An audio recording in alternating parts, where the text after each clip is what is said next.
The stars looked beautiful from the observation window of Kepler Station. Commander Jake Morrison had always thought so, even on days like this when everything was falling apart. He stood on the bridge of his ship, the Horizon, watching the alien fleets prepare to leave. They were abandoning the station. They were abandoning 15,000 human colonists to die. Jake had served in the Earth Defense Force for 12 years. He had seen humanity beg the alien races for help, more times than he could count. The coalition of sentient species was supposed to protect all member worlds. That was the promise. That was the deal Earth had signed 20 years ago when humanity first reached the stars and met the older races. But promises meant nothing when the credits did not add up. "Commander, the Vraxian flagship is hailing us," Lieutenant Amy Chen said from her station. Her voice was tight with anger. She knew what was coming. They all did. "Put them through," Jake said. The holographic display flickered to life. Commander Zeth of the Vraxian Imperial Fleet appeared, his 4 eyes blinking in sequence. The Vraxians were one of the oldest races in the coalition. They had ships that could destroy planets. They had technology that humanity could only dream about. And right now they were running away. "Commander Morrison, the Vraxian fleet is departing this sector. We advise you to do the same. The Krell attack force is too large. This station cannot be defended." Jake felt his hands curl into fists. "You promised protection." Ambassador Price was told that the coalition would defend human colonies. "We have 15,000 people on that station, families, children." Zeth's expression did not change. The Vraxians did not understand human emotions very well. Or maybe they just did not care. "Your species has contributed insufficient resources to the Coalition Defense Fund. The cost of defending this station exceeds the economic value of the settlement." "This is simple mathematics, Commander. We cannot justify the expense." "Simple mathematics. 15,000 lives reduced to numbers on a balance sheet." "The Telkari are also withdrawing," Amy reported. "And the Rylon defense platforms are powering down." "Commander, every coalition ship in the sector is leaving." Jake looked at the tactical display. 12 Krell destroyers were approaching Kepler Station. The Krell were raiders, pirates who swept through the outer colonies taking slaves and resources. They were brutal and efficient. And in 30 minutes they would reach the station. The Horizon was a single frigate. It had decent shields and a few missile batteries. Against 12 Krell destroyers, it would last maybe 5 minutes in a straight fight. Every simulation, every tactical analysis said the same thing. "Stay and fight and everyone dies. Run away and maybe the crew survives." "Sir, what are your orders?" Amy asked. Jake looked at her. She was young, only 26. She had family back on Earth, a mother, 2 brothers. She deserved to live. His whole crew deserved to live. But those 15,000 people on the station deserved to live too. He thought about the last 20 years. Humanity had come to the stars with hope. They had met the great galactic civilization and felt so small, so primitive. Earth's leaders had been told to be patient, be cooperative, be grateful for the scraps of technology the elder races shared. Do not make waves. Do not cause trouble. Maybe someday, if humanity proved worthy, they would be treated as equals. But that day never came. Earth was always too young, too aggressive, too emotional. The aliens looked at humans and saw children playing with fire, dangerous, unpredictable children who needed to be managed and controlled. And now, when humanity needed help, the answer was a cost-benefit analysis. "Commander Zeth," Jake said slowly, "tell me something. What would you do if it was a Vraxian station? If it was your people about to die?" Zeth tilted his head. "That is not a relevant question. Vraxian settlements maintain proper defense protocols and contribute appropriate resources. This situation would not occur." "Right," Jake said. "Amy, cut the channel." The hologram disappeared. The bridge was silent except for the hum of the ship's engines and the beeping of sensors tracking the approaching Krell fleet. "Plot an intercept course," Jake ordered. "Take us between the station and the Krell fleet." Amy turned to stare at him. "Sir, we cannot win this fight." "The simulations all show." "I know what the simulations show," Jake interrupted. "But we are not running. Not today." "Commander, please think about this," his tactical officer, Lieutenant Ben Harris, said. "We have 42 crew members on this ship. If we stay, we all die. If we retreat, we can report what happened here. We can demand the Coalition keep its promises." Jake shook his head. "The Coalition just showed us what their promises are worth. And I am tired of asking permission. I'm tired of begging. I am tired of playing by rules that only apply to us. He activated the ship-wide comm system. All hands, this is the commander. In a few minutes, the Krell are going to attack Kepler Station. The Coalition fleets have abandoned us. They say the math does not work out. They say protecting humans is not cost-effective. I'm giving everyone a choice. We can run or we can fight. If we fight, we will probably die. I will not order anyone to stay. Anyone who wants to leave can take the escape pods now. No judgment, no consequences. You have 2 minutes to decide. He waited. The seconds ticked by. Nobody moved. Nobody left their stations. Amy looked at him with fierce determination. We are with you, sir. All of us. Jake felt something crack inside his chest. Not breaking. Hardening. Then let us show these aliens what happens when you back humans into a corner. Ben, I need you to route all power from life support to the shields. We are going to last longer than 5 minutes. Sir, without life support, we will be dead anyway if this does not work. Do it. Ben's fingers flew across his console. Done. Shields at 140% capacity. But Commander, even with enhanced shields, we cannot survive 12 destroyers. Jake smiled. It was not a happy smile. We are not going to fight 12 destroyers. We are going to make them think we are crazy enough to do something they would never do. He opened a channel to Kepler Station. This is Commander Morrison of the Horizon to Station Control. I need you to begin emergency evacuation procedures. Get everyone into the core sections and seal all the blast doors. Commander, we do not have any evacuation ships, the station manager replied. When the Coalition left, they took their transport vessels. I know, Jake said. Just get everyone to the core. Trust me. He turned to his engineering officer. Lieutenant Karen White, I need you to do something that is going to sound insane. I need you to rig the station's fusion reactors to explode. Remote detonation. And I need a dead man switch linked to my biometrics. Karen's eyes went wide. Sir, if those reactors explode, they will take out everything in a 5-kilometer radius, including us. That is the idea, Jake said calmly. The Krell want the station intact. They want the resources, the equipment, the people to sell as slaves. If we blow it up, they get nothing. And if I die, it blows up automatically. Amy understood first. You are going to threaten to destroy everything. Make the cost too high. The Coalition taught us that everything is about cost versus benefit, Jake said. So let us make the cost unacceptable. Get it done, Karen. We have 20 minutes before the Krell arrive. The crew worked with desperate efficiency. Jake watched the Krell fleet approach on the tactical display. They were not slowing down. They expected easy prey. They had no idea that the rules were about to change. Reactor charges are in place, Karen reported. Dead man switch is active and linked to your vital signs, Commander. If your heart stops, the station explodes in 90 seconds. Perfect, Jake said. Open a channel to the Krell fleet. Let us have a conversation. The Krell commander appeared on the display screen. His name was Varric, and he looked like every human nightmare about alien monsters come to life. Scales, teeth, and cold yellow eyes that saw people as merchandise. The Krell had been raiding the outer colonies for 5 years. The Coalition called it a minor security concern and did nothing about it. Human vessel, move aside, Varric growled. This station is now Krell property. Surrender or be destroyed.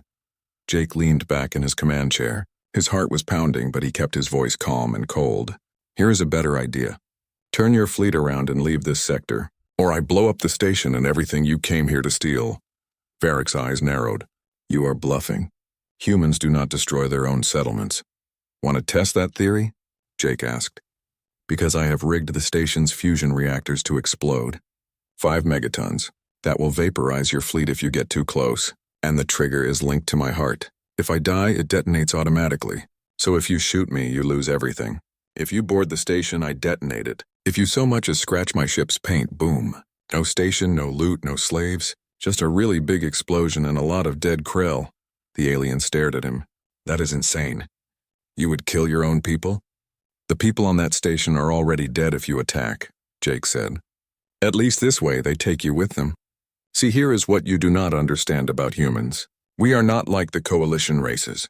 We do not run calculations about acceptable losses. When you back us into a corner, we do not surrender, we bite. And we keep biting until either you are dead or we are. Varric was silent for a long moment. Jake could see him thinking, trying to figure out if this was a bluff. The Krell were predators, but they were also practical. They raided colonies because it was profitable. There was no profit in suicide missions. You are bluffing, Varric said again, but he sounded less certain. Amy, show him the reactor feeds, Jake ordered. The tactical display split to show the fusion reactors on Kepler Station. The charges were clearly visible, blinking red on the monitoring systems. The dead man's switch showed Jake's vital signs, his heartbeat steady and strong. Those charges are real, Jake said. The trigger is real, and I promise you I am crazy enough to use it. So here are your options. Leave now and you live to raid another day. Stay and we all die together. Choose fast. My finger is getting tired. Varric's fleet stopped moving forward. Jake could see the Krell commander calculating. This was supposed to be easy. Get in, take the loot, get out. Now it was a gamble. Was this human really willing to die just to spite them? Jake waited. He could feel the sweat running down his back. His crew was watching him, trusting him to pull off the biggest bluff of his life. Except it was not a bluff. If Varric called him on it, Jake would push the button. He had already decided. Better to die on his feet than live on his knees. You are insane, Varric finally said. Probably, Jake agreed. Does that mean you are leaving? Another long silence. Then Varric snarled something in his own language and cut the transmission. On the tactical display, the Krell fleet began to turn away. Slowly at first, then faster. Within 5 minutes, they had jumped to hyperspace and were gone. The bridge erupted in cheers. Amy was laughing and crying at the same time. Ben was hugging Karen. Everyone was celebrating like they had just won the lottery. Jake sat in his chair and let out a breath he felt like he had been holding for an hour. They had done it. They had actually done it. 1 ship against 12, and they had won. Not because they had better weapons or superior technology. They had won because they were willing to lose everything. Commander, we are receiving a transmission from Earth, Amy said, still grinning. Priority 1. It is Admiral Stevens, Jake straightened. Admiral George Stevens was the head of Earth Defense Force. He was also the man who would probably court-martial Jake for what he had just done. Threatening to blow up a civilian station was not exactly standard procedure. Put him through, Jake said. The Admiral's face appeared on the screen. He was an old man, gray-haired and stern. He had fought in the First Contact War when humanity met the galaxy and nearly got wiped out for being too aggressive. He knew what it was like to be underestimated. Commander Morrison, the Admiral said, I just received a very angry message from the Vraxian High Command. They say you threatened to commit mass murder and violated about 15 different coalition regulations. They want you arrested and tried for war crimes. Jake felt his stomach sink. Sir, I can explain. I do not want your explanation, Commander, the Admiral interrupted. I want to know one thing. Did you save that station? Yes, sir. The Krell retreated. Everyone is safe, the Admiral nodded slowly. Good. Then as far as I am concerned, you are a hero. The Vraxians can file their complaints in triplicate and shove them where the sun does not shine. Earth is done taking orders from aliens who leave our people to die. Jake blinked in surprise. Sir, you heard me, Commander. What you did today, that was brilliant. Insane, but brilliant. You found the one thing the coalition races cannot handle. Irrationality. They calculate everything. Risk versus reward. Cost versus benefit. They have forgotten how to fight for something that does not make sense on paper. But humans? We never forgot. And it is about time we reminded the galaxy of that. The Admiral leaned forward. I am recalling all Earth Defense Force ships from Coalition joint operations. No more combined patrols. No more asking for permission. From now on, humanity defends humanity. Period. I want you to write a full report on what happened at Kepler Station. Every detail. Because what you did here is going to become our new doctrine. New doctrine, sir? The doctrine of unacceptable cost, the Admiral said. We cannot match the coalition races in technology or numbers, but we can make sure that attacking humanity costs more than anyone is willing to pay. We make ourselves too expensive to mess with. We make them afraid of what we will do if they push us. Jake felt something shift in his understanding of the galaxy. For 20 years, Earth had been trying to fit in, trying to be accepted, trying to prove they were civilized enough to join the galactic community. But maybe that was the wrong approach. Maybe humanity's strength was not in being like the aliens. Maybe it was in being different. I understand, sir, Jake said. Good. Get that station secured and bring your ship home. You have earned some shore leave. And Commander, when you get back to Earth, I am promoting you to Captain. We are going to need people like you for what comes next. The transmission ended. Jake sat in silence, trying to process everything that had just happened. In the span of one day, he had gone from following orders to changing the entire direction of human policy in space. "Captain Morrison," Amy said with a grin. "I like the sound of that," Jake smiled. "We are not home yet. Let us make sure the station is secure, and someone get me a damage report on the horizon. I want to know what we are working with." Over the next few hours, they worked to stabilize Kepler Station. The colonists came out of the core sections shocked to be alive. They had heard the whole confrontation over the comm system. They had listened to Jake threaten to blow them all up to save them. One of the colonists, a woman named Mary Phillips, came up to the horizon to thank Jake personally. She had 3 children, all under the age of 10. They were alive because of what he had done. "I do not know what to say," Mary told him. "You risked everything for us. People you have never met." Jake shook his head. "I did not do anything special. I just did what any human would do when their people are threatened." "The Coalition would not have done it," Mary said quietly. "They left us to die." "I know," Jake said. "But they are going to learn something today. They are going to learn that you do not abandon humans and expect us to forget. We remember, and we pay our debts." As the horizon prepared to return to Earth, Jake stood at the observation window again. The stars still looked beautiful. But now they looked different somehow. Less welcoming. More dangerous. The galaxy was not the friendly place Earth had hoped for 20 years ago. But that was okay. Humans had survived ice ages and plagues and wars. They had climbed out of caves to reach the stars. They did not need the galaxy to be friendly. They just needed to be strong enough to survive it. And after today, Jake knew they would be. Director Lisa Grant sat in the underground command center beneath the Rocky Mountains and read the reports from Kepler Station for the 3rd time. She was the head of Earth's Strategic Defense Initiative, a job that had been mostly about politics and paperwork until now. The report from Captain Morrison changed everything. "We need to call an emergency council session," she said to the room full of military advisors and government officials. "What happened at Kepler Station proves something important. The Coalition will not protect us. We need a new strategy." General Paul Matthews nodded. He was the senior military commander for all Earth forces. He had gray hair and scars from the contact war. "I agree. But we need to be realistic. Earth has 43 warships. The Vraxian Empire alone has over 2,000. We cannot win a conventional war." "Then we do not fight a conventional war," said Dr. Peter Walsh. He was a psychology professor from MIT who specialized in xenopsychology, the study of alien minds. He had been brought in as a consultant 6 months ago. Now he was about to become the most important person in the room. "Explain," Lisa said. Peter pulled up a holographic display showing psychological profiles of the major Coalition species. Every advanced species in the galaxy operates on the same basic principle: cost-benefit analysis. They calculate risk versus reward before making any decision. This is why they have been peaceful for so long. War became economically inefficient. "We know this," General Matthews said impatiently. "What is your point?" "My point is that humans do not work that way," Peter said. "We are persistence hunters. We evolved chasing prey across the African savanna for hours until it collapsed from exhaustion. We did not need to be faster or stronger. We just needed to refuse to quit. That same psychology is still in us. We pursue grudges for years. We fight losing battles out of spite. We would rather burn everything down than surrender." He changed the display to show a graph.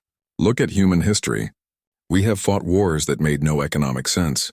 We have pursued vendettas for generations. We have sacrificed everything for pride, honor, revenge. From a rational perspective, human behavior is completely insane. And that helps us how?" someone asked. "Because in a galaxy of rational actors, irrationality is a weapon," Peter said. Captain Morrison proved it at Kepler Station. He threatened to destroy everything, including himself. The Krell could not understand that. They thought it was a bluff because no rational being would do it. But Morrison was not bluffing, and when the Krell realized that, they ran. Lisa was starting to understand. "You are saying we weaponize our irrationality. We make ourselves too unpredictable, too dangerous to attack." "Exactly," Peter said. "We create a doctrine based on disproportionate response. Any attack on human interests is met with retaliation so extreme that it makes no economic sense. We do not fight to win. We fight to make victory too expensive to pursue. We become the crazy species that no one wants to mess with." The doctrine of unacceptable cost. Lisa said, remembering what Admiral Stevens had called it. Yes. But it only works if we commit to it completely. No half measures. No backing down. If we threaten something, we have to be willing to do it. The moment we bluff and someone calls us on it, the whole strategy collapses. General Matthews frowned. You are talking about turning Earth into a pariah state. The coalition will isolate us, cut off trade, maybe even attack us. Let them try, Lisa said. We have been playing by their rules for 20 years. Being polite, being patient, begging for scraps. And where did it get us? They left 15,000 people to die because the math did not work out. I am done with that. If being feared is what it takes to keep our people safe, then that is what we do. She stood up. Here is what is going to happen. First, we withdraw every human ship from coalition joint operations. Second, we recall all our ambassadors and close our embassies. Third, we stop all requests for technology transfers and trade negotiations. We go silent. Let them wonder what we are planning. And then, someone asked, and then we build, Lisa said. We have been trying to copy coalition technology, trying to match their elegant solutions. That ends now. We build weapons that are ugly, brutal, and effective. We do not need to be better than them. We just need to be scary enough that they leave us alone. Over the next 6 months, Earth transformed. The shipyards that had been producing a few ships a year went into overdrive. New designs came off the production lines every week. They were not pretty. Coalition ships looked like works of art, all smooth curves and efficient design. Human ships looked like flying fortresses covered in guns. The new human destroyers had triple redundant systems and armor plating twice as thick as necessary. They were slow and ungainly compared to coalition vessels. But they could take a beating and keep fighting.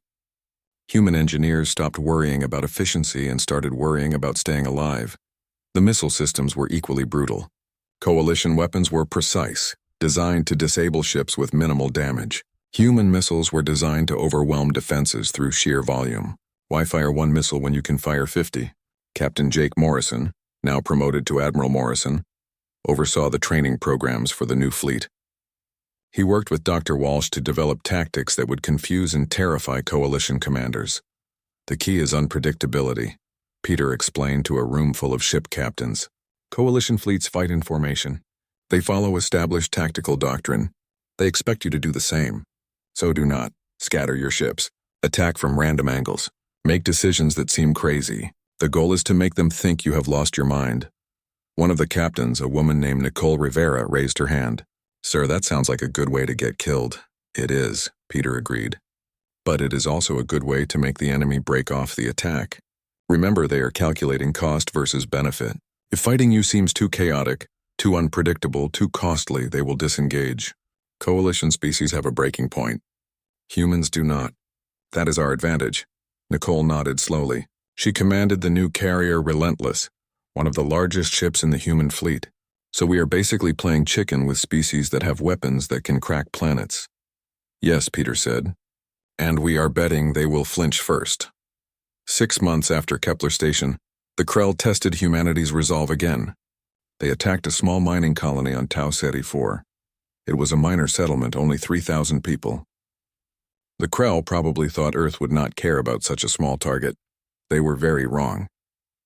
Admiral Morrison received the distress call in the middle of the night. By morning, he had assembled a fleet of 20 ships and was preparing to jump to Tau Ceti.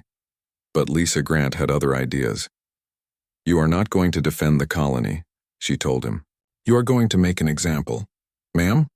The Krell attacked us because they think we are still weak. They think Kepler Station was a fluke. We are going to show them it was not. You are going to take your fleet into Krell space and burn their infrastructure until they beg for mercy. Jake felt a chill run down his spine. Director, that is an act of war. The coalition will do nothing, Lisa interrupted. Because they are afraid of us now. They just do not know it yet. But they will after you are done. Take the fleet. Destroy every Krell military installation you can find. And make sure everyone in the galaxy sees it. I want the message to be crystal clear. Attack humanity and we will make you regret it. Jake assembled his fleet. 20 ships against the entire Krell domain. It should have been suicide. But the new doctrine was not about winning. It was about making the cost unbearable. Captain Nicole Rivera stood on the bridge of the Relentless as they jumped into Krell space. Her tactical officer looked nervous. "Captain, we are detecting 15 Krell destroyers moving to intercept. They outnumber us." "Good," Nicole said calmly. "That means more targets. All ships scatter formation. Do not engage in line combat. I want random attack vectors. Make them chase us all over the system." The human fleet broke apart like a school of fish. Each ship went in a different direction, firing missiles as they went. The Krell tried to organize a proper defense, but they could not. Every time they moved to engage one human ship, 3 others would attack from a different angle. "They are trying to form a battle line," the tactical officer reported. "Then break it," Nicole ordered. "Ram that damaged destroyer. Full speed." "Captain, that will destroy us too." "Not if we eject in escape pods first." "Do it." The Relentless accelerated toward the Krell ship. At the last second, Nicole ordered everyone into escape pods. The carrier slammed into the destroyer at relativistic speed. Both ships vaporized in a flash of light. Nicole floated in her escape pod and watched the explosion. "All pods transmit recovery beacons. Let the fleet pick us up, and someone record that. I want everyone to see what happens when you fight humans." The battle lasted 6 hours. When it was over, the Krell had lost a third of their home defense fleet. Earth had lost 8 ships, but those ships had taken their crews off first. Human casualties were less than 100. Krell casualties were in the thousands. More importantly, the galaxy was watching. Every species with a sensor array saw what happened. They saw human ships fight with reckless abandon. They saw captains willing to destroy their own vessels just to take an enemy with them, and they were terrified. The Coalition Council Chamber had not seen an emergency session this tense in over 300 years. Representatives from 15 different species sat in their designated areas, their various forms of body language all showing the same emotion: fear. Ambassador Helen Price walked into the chamber flanked by 6 human Marines in full combat armor. The armor was new, designed more for intimidation than protection. Black and angular, covered in sensor equipment and weapon mounts. The Marines did not speak. They just stood there silent and menacing. Helen had been Earth's ambassador to the Coalition for 18 years. She had spent those years smiling, negotiating, begging for favors. She had counseled patience to Earth's government, promising that cooperation would eventually earn humanity a place at the table. She had been wrong, and now she had very different instructions. High Chancellor Vex of the Vraxian Empire spoke first. His 4 eyes blinked in agitation. "Ambassador Price, this council demands an explanation. Human forces have committed an unprovoked act of war against the Krell Dominion. 20 human ships invaded sovereign Krell space and destroyed vital infrastructure. This is a violation of every treaty and agreement in Coalition law." Helen sat down calmly. She did not smile. She did not apologize. "The attack was not unprovoked. The Krell raided a human mining colony on Tau Ceti 4. They killed 300 civilians. Earth responded appropriately." "Appropriately?" Vex's voice rose in pitch. "You destroyed half their home fleet. The economic damage is calculated at over 40 billion credits. 300 deaths do not justify such extreme retaliation." "You are right," Helen said. 300 deaths do not justify it. But that is not the point. The point is that attacking humans now carries consequences so severe that the initial attack becomes irrelevant. We are teaching the galaxy a very simple lesson. Leave humanity alone, and we leave you alone. Attack us, and we will burn your worlds. The Telkari observer, a being named Scylla, whose species communicated partly through color changes, shifted to a deep red that Helen's briefing indicated meant extreme distress. "You speak of yourselves as barbarians. The Coalition was founded to move beyond such primitive thinking. We are civilized beings. We use diplomacy and economic pressure, not military destruction." "And how did that civilization work out for the people on Kepler Station?" Helen asked coldly. "When 15,000 humans were about to die, where was the Coalition? You ran the numbers and decided we were not worth saving. You calculated the cost and found us insufficient. So forgive me if I do not care about your civilized principles anymore." She stood up and walked to the center of the chamber. "Let me tell you what humanity has learned in the past 6 months. We learned that in your civilized galaxy, weakness is a death sentence. We learned that treaties and agreements mean nothing when the economics do not work out. We learned that the only thing that matters is power. And we learned that you are all afraid of species willing to die for spite." "This is madness," another representative said. Helen did not recognize the species. Some kind of floating jellyfish creature. You cannot operate outside coalition law. There must be consequences. Go ahead, Helen said. Impose sanctions. Cut off trade. Threaten us. But remember what happened to the Krell when they attacked a minor human settlement. Now imagine what will happen if the coalition declares war on Earth. We have 43 warships now. In 6 months we will have 100. In a year, maybe 300. And every single one of them is commanded by someone willing to ram it down your throat rather than surrender. The chamber fell silent. Helen let the threat hang in the air. She could see the representatives calculating, running the numbers. How much would it cost to fight humanity? How many ships would they lose? How many soldiers would die fighting an enemy that did not care about survival? You are bluffing, Vex said, but he sounded uncertain. No species would truly commit to such suicidal tactics. Helen smiled. It was not a pleasant smile. Ask the Krell if we are bluffing. Ask them how many ships they lost. Ask them if they think humanity cares about cost-benefit analysis. Better yet, ask yourself this question. If you attack Earth and we respond by loading a freighter with antimatter and crashing it into your homeworld, would we actually do it? Can you afford to bet your entire civilization that we are bluffing? She could see it in their eyes. They were not sure, and that uncertainty was exactly what Earth needed. Humanity is withdrawing from the Coalition Mutual Defense Pact, Helen announced. We will no longer seek your protection or ask for your permission. Earth will defend Earth's interests by whatever means necessary. We are offering a new arrangement, non-aggression pacts, simple agreements. You do not attack us, we do not attack you. No trade requirements, no technology sharing, just mutual respect and distance. And if we refuse, Vex asked, then you become an enemy, Helen said simply, and we treat enemies very harshly. The choice is yours. Over the next 3 weeks, 12 species signed non-aggression pacts with Earth. The Vraxians held out for a while, but when human survey ships started mapping their border systems and taking detailed scans of their defensive positions, they reconsidered. The message was clear. Sign the treaty or prepare for war. The Krell surrendered completely. They not only signed a non-aggression pact, they paid reparations for the Tau Ceti attack, 5 billion credits, enough to fund Earth's shipbuilding program for another year. The Krell leadership sent a formal apology and promised to stay out of human space, forever. Director Lisa Grant watched the treaty signings from her office in the command center. Dr. Peter Walsh sat across from her, looking exhausted but satisfied. It worked, Peter said. They are too afraid to call our bluff. It is not a bluff, Lisa reminded him. That is the whole point. We have to be willing to do everything we threaten. The moment we back down, this whole house of cards collapses. I know, but still it is remarkable. 6 months ago, we were the weakest species in the coalition. Now we are the most feared, all because we are willing to be irrational. Lisa nodded. Fear is more reliable than friendship. Friends abandon you when it is inconvenient. But enemies? Enemies remember every grudge, and in a galaxy that runs on calculations, being the species that holds grudges makes us unpredictable. Dangerous. She pulled up a star map showing human territory. It had expanded significantly. Colonies that had been vulnerable before were now protected by the simple fact that attacking them would trigger human retaliation.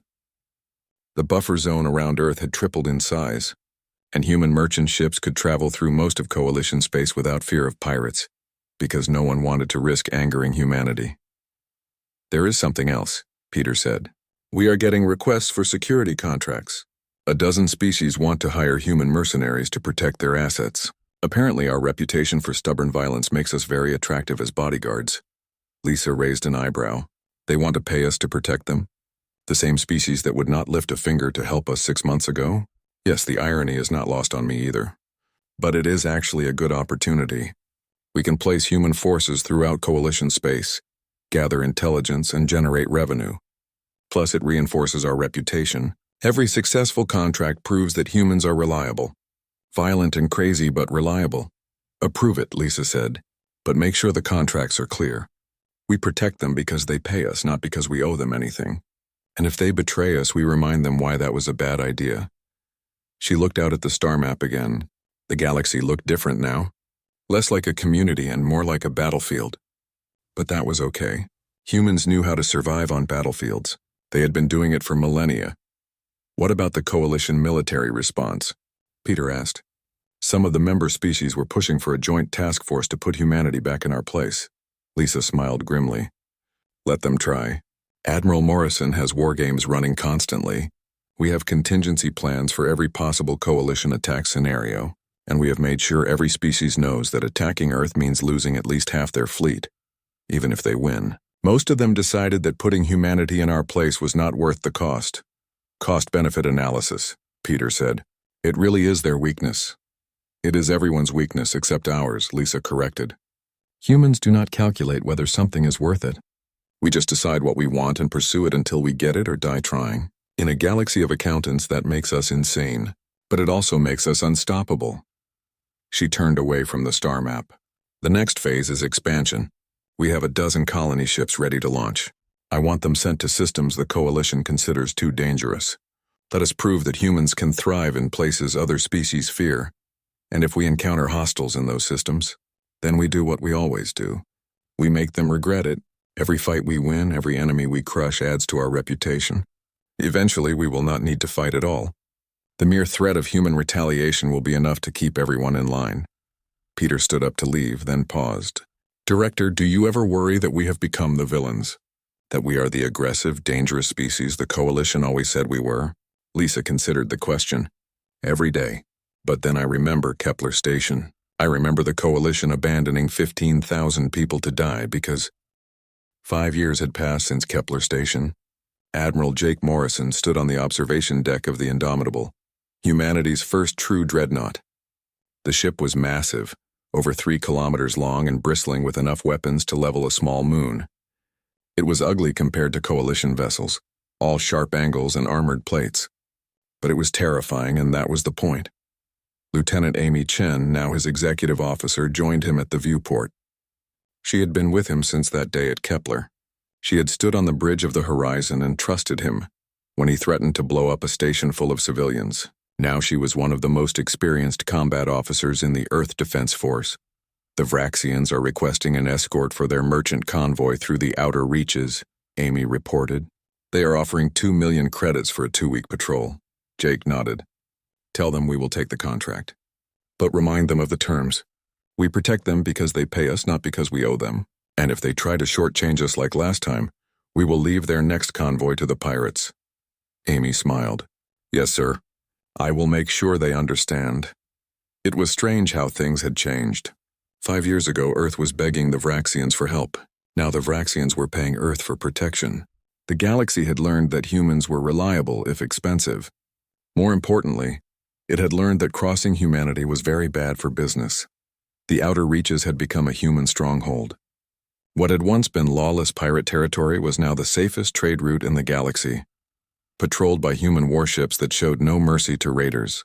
The pirates had learned quickly that attacking a convoy under Earth's protection meant facing retaliation so severe that it was not worth the loot. There was a famous incident 2 years ago when a pirate clan called the Red Suns ambushed a merchant convoy that Earth was guarding. The humans had been outnumbered 4 to 1. Standard Coalition doctrine would have been to retreat and minimize losses. Instead, Captain Nicole Rivera had pursued the pirates back to their base and destroyed it completely. She lost 3 ships in the process, but she made sure every pirate base within 100 light years got the message. Touch human contracts and we will hunt you to extinction. The Red Sun ceased to exist as an organization. The survivors scattered to other parts of the galaxy, spreading stories about the crazy humans who would chase you across space for revenge. It was the best advertising Earth could have asked for. Sir, we are receiving a priority transmission from Earth, Amy said. Director Grant wants to speak with you. Jake moved to his ready room and activated the secure channel. Lisa Grant appeared on the screen. She looked older than 5 years ago, more gray in her hair and new lines around her eyes. Running Earth's defense strategy was not an easy job. Admiral Morrison, I have a new assignment for you, Lisa said without preamble. The Telkari are having a problem with insurgents on one of their colony worlds. They want to hire human forces to deal with it. Jake frowned. The Telkari? They were one of the species pushing hardest for coalition action against us after the Krell incident. I know, but apparently their own security forces cannot handle the situation.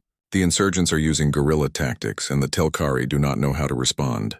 They are getting desperate, and they think humans can do better.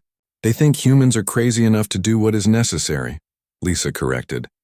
The insurgents are hiding in civilian populations. Coalition rules of engagement prevent collateral damage. But humans, we have a reputation for being willing to bend the rules. Jake understood. You want me to refuse the contract? Send a message that past behavior has consequences. Actually, no, Lisa said. I want you to take the contract. But I want you to do it the right way. Show the Telkari that humans are not just brutal. We are effective. Win their insurgency war with minimal civilian casualties. Prove that our methods work better than coalition doctrine. It was a smart play. If Earth refused, it looked petty. If they succeeded, it proved humanity's value. What is the budget? 5 million credits plus expenses. They are paying premium rates because they are desperate. The Telkari government is facing collapse if they cannot stop the insurgency. I will need to bring in specialists, Jake said. This is not a job for regular Navy. I need ground forces, Marines. Already arranged. General Paul Matthews is assembling a task force. 2,000 Marines plus support staff. You provide the transport and orbital support. Matthews runs the ground operation. Jake nodded. When do we leave? As soon as you finish the Vraxian escort mission. And Admiral? Do this right. The whole galaxy is watching. This is our chance to show that humanity is not just good at breaking things.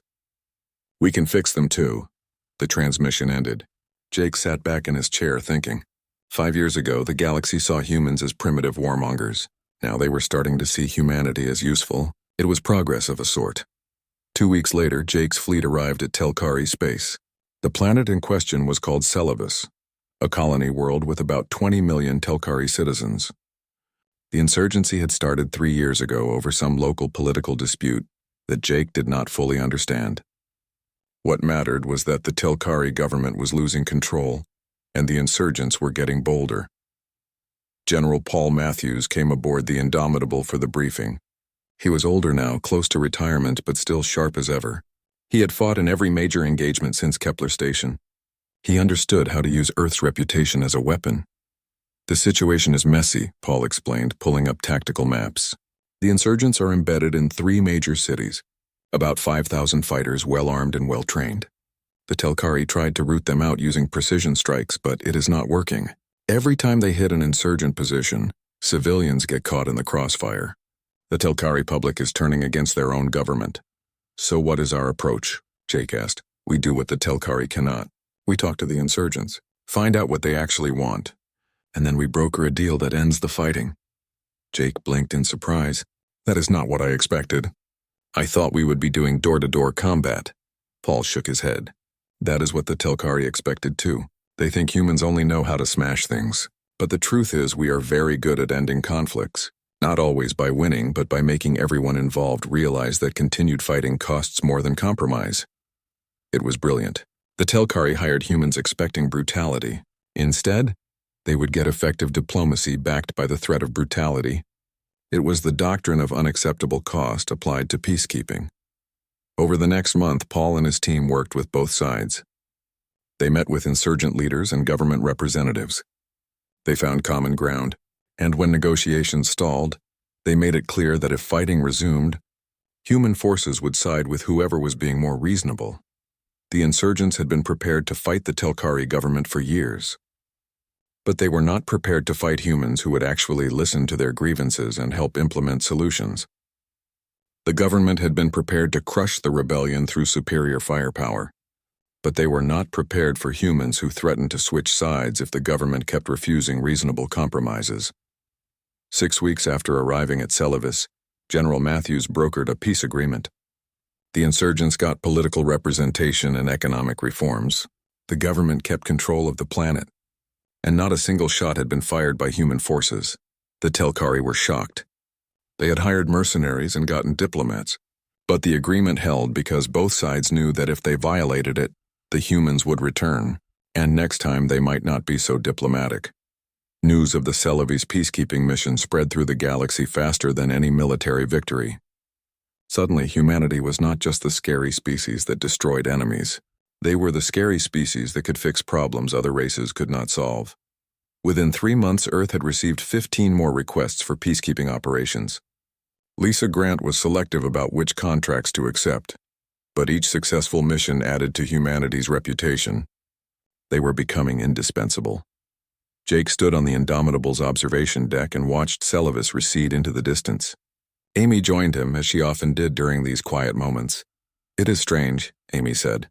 5 years ago we were fighting for survival. Now we are keeping the peace." "It is still survival," Jake said. "Just a different kind. The galaxy needs to see us as more than just dangerous. They need to see us as necessary, useful. Because the moment we are not useful anymore, they will try to get rid of us."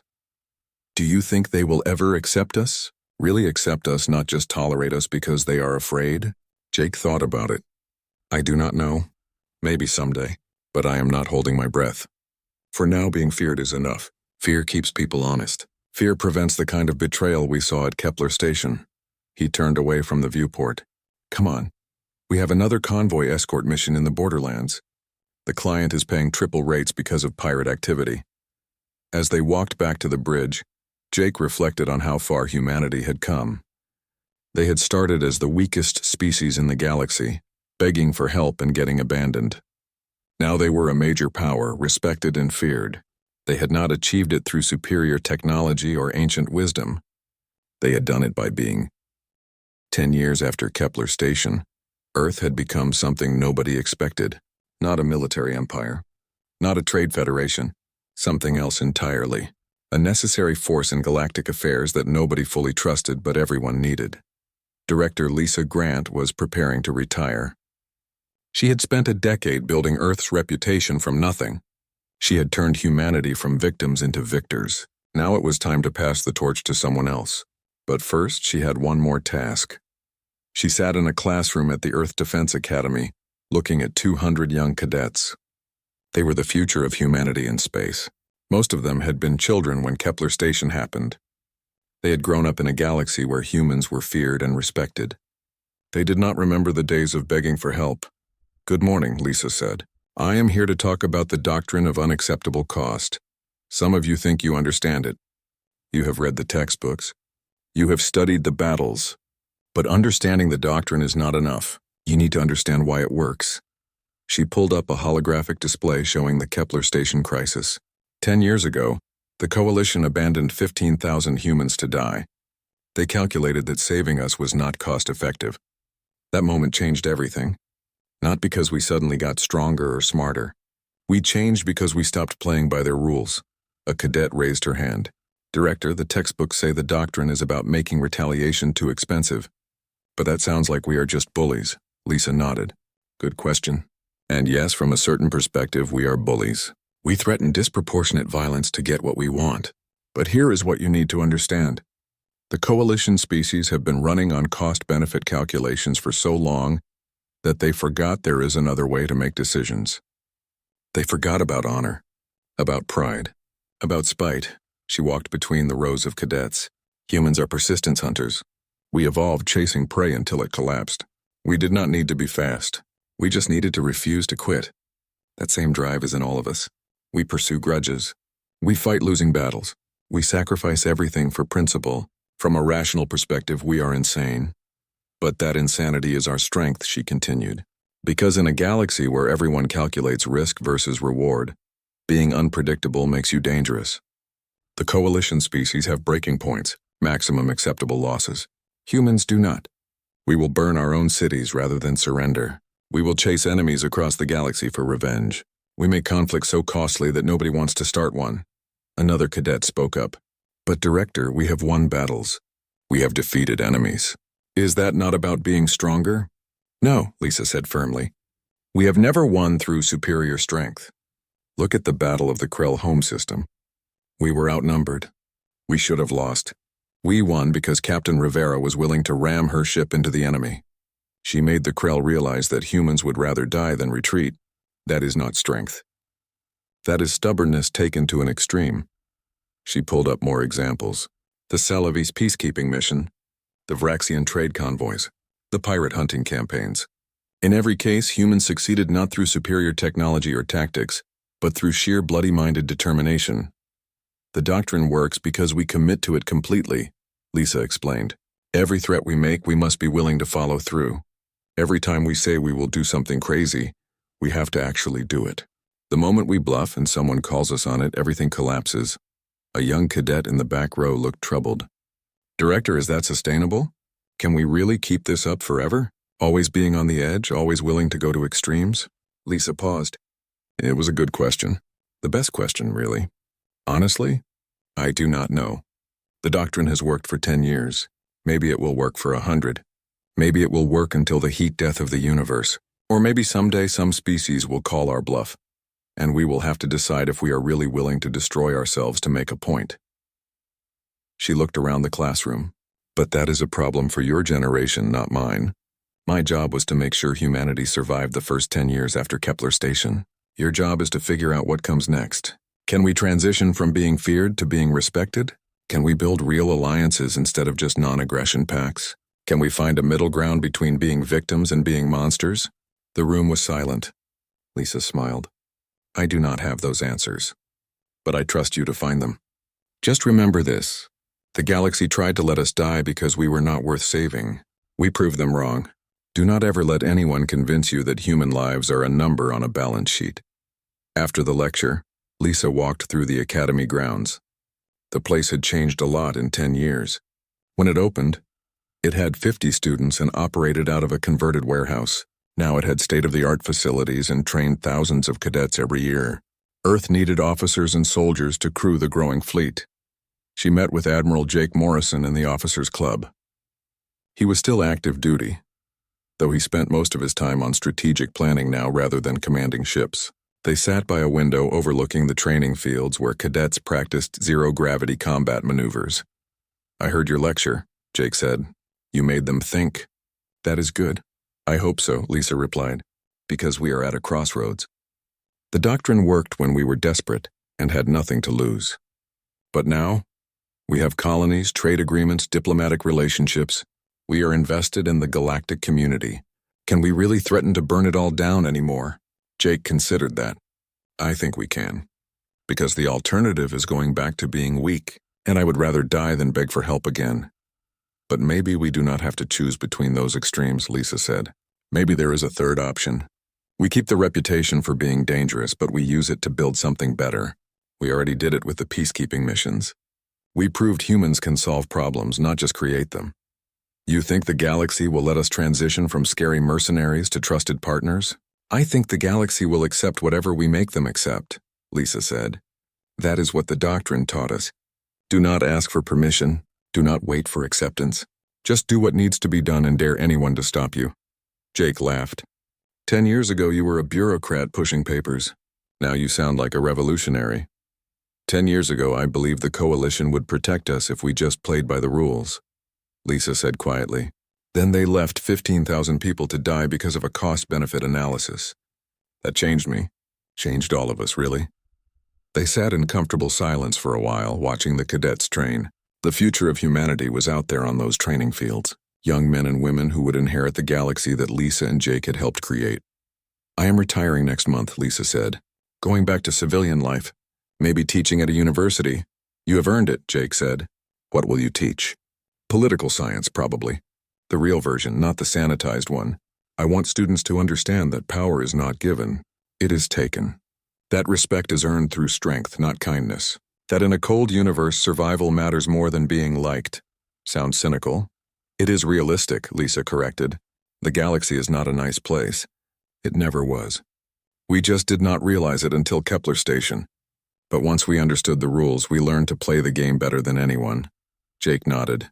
So what happens now? Where does humanity go from here? Forward, Lisa said simply. We keep expanding, keep taking contracts, keep building our reputation, and someday, maybe we become so essential to galactic stability that nobody can imagine the galaxy without us. That is the long game. Not just survival, but becoming indispensable. And if someone challenges us, tries to knock us down, Lisa smiled coldly. Then we remind them why challenging humanity is a bad idea. The doctrine still applies. We are still the species willing to burn everything rather than submit. That never changes. Across the galaxy in a dozen different systems, human ships patrolled trade routes and protected assets. Human peacekeepers mediated conflicts. Human merchants traded goods. Human engineers built stations and colonies. Earth had gone from a single vulnerable world to a sprawling presence across hundreds of light years. But the foundation of all that growth was the same principle established at Kepler Station. Nobody messes with humanity because the cost is too high. In the Coalition Council chambers, representatives still debated what to do about the human problem. Some wanted to integrate Earth fully into coalition governance. Others wanted to isolate humanity and limit their expansion. But all of them were afraid to actually confront the issue directly, because everyone remembered what happened to the Krell, what happened to the Red Sun's pirates, what happened to anyone who thought humans were bluffing about their willingness to fight to the death. The Vraxian High Chancellor Vex stood before the council and made a proposal. We should offer Earth full membership in the Coalition Council. Give them a vote. Make them partners instead of mercenaries. There were objections, of course. Some species still resented humanity's aggressive behavior, but Vex pushed back. Like them or not, humans are here to stay, he argued. They have proven they can defend themselves. They have proven they can solve problems we cannot. And they have proven that trying to eliminate them would cost more than any of us are willing to pay. So we have two choices: accept